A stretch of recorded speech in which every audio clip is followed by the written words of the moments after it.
Mutton पाए की recipe हाजिर है। अस्सलाम वालेकुम, आप लोग कैसे हैं? उम्मीद है खैरियत से हो।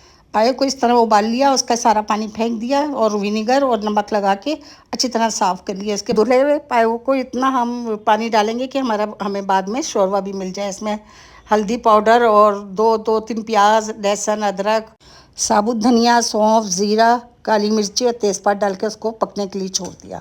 अब हम इसका मसाला बना रहे हैं। प्याज जो शुरू में तली थी वो निकाल ली, उसमें दही और तमाम मसाले इसमें डालकर हमने एक अच्छा सा पेस्ट बना लिया। इधर हमारे पाए गल चुके थे।